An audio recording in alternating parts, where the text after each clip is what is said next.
Utog na istig, pa-autograph gali. Pa-autograph sa ako ang napkin. Aray ko! Ma'am, kapag mag-pirma ko sa napkin mo, hindi na mo kuha ang dugo mo. Sa dugo na mo, pirma ang napkin pagin. Sige lang. Sige, why pa man namin nagamit?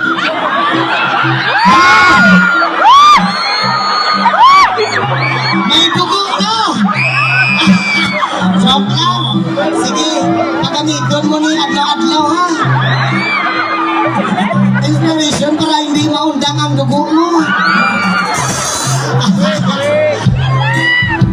Kasi ka po, gamiton mo ni mabusong ka.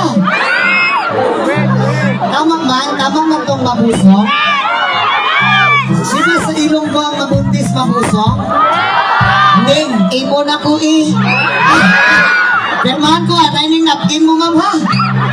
Sa kanabog ka mo, pirmahan napkin pa.